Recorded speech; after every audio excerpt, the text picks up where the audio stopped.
We have new information about a real-life treasure hunt that hooked people all over the world. And if you were still hoping to find this treasure, it's not really good news for you. Here's the backstory. 10 years ago, a New Mexico art dealer named Fenn created a poem with clues to the location of a hidden treasure.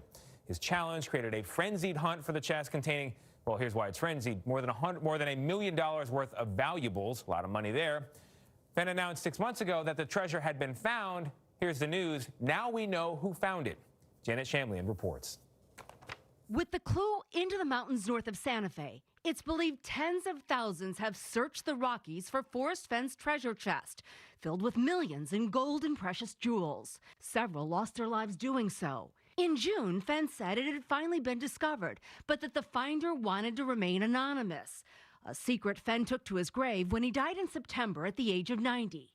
Now the mystery is over, after the finder initially posted anonymously about his discovery. How are you able to find out who he was? I figured out a way to flag a typo inside the story, which allows you to get a little bit of information to send to the author of the post. He's 32-year-old Michigan medical student Jack Stoof, who revealed himself to author and fellow treasure hunter Daniel Barbarisi, who's writing a book about the hunt, Chasing the Thrill. We had a good relationship for a few months in that way of going back and forth about all this stuff about the treasure until out of the blue one day he just said, hey, I think it's going to come out. You want to know who I am? And I said, all right, let's talk. Why Stoof revealed himself a lot less epic than the adventure that led him to the treasure.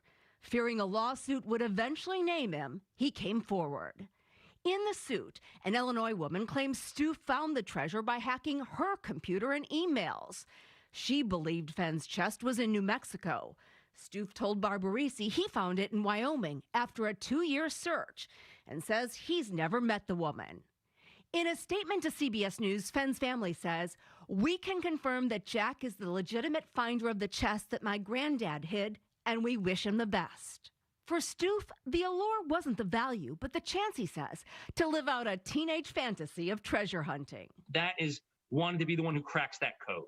The code Stoof says he cracked was written by Fenn in 2010 when he released a self-published memoir, The Thrill of the Chase, which included a poem with clues to the treasure's location.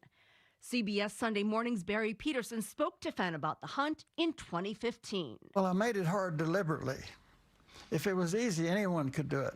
Barbarisi says Stoof won't reveal exactly where in Wyoming he found the treasure. Even with the best of intentions, people tramping in and out of there is going to ruin the pristine nature of that place. Who has a treasure hunt in 2020? It's an anachronism. It's a fantasy. It shouldn't exist. The woman filing the lawsuit, in a statement to CBS News, calls the statement by the Fenn family more nonsense and continues to question the legitimacy of the discovery.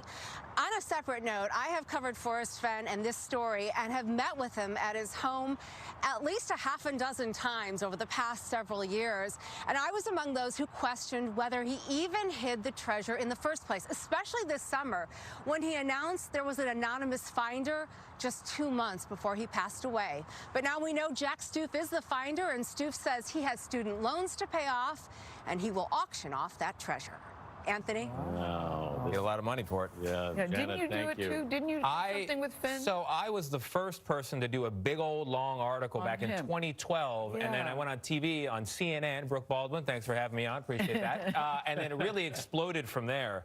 You had doubts too, though, Tony. Well, no, I always thought that the chest was real, and I think my article helped lend credibility to, like, Forrest is an unusual guy, and only a very unusual guy would bury a bunch of treasure and say, you know. So you always thought there was money that. Always thought it was real, but until now, I doubted that it had really been found because Forrest wanted immortality. He was thinking in millennia terms, and I knew so you had a doubt about something. I couldn't remember what timing it was. surprised me. Yeah.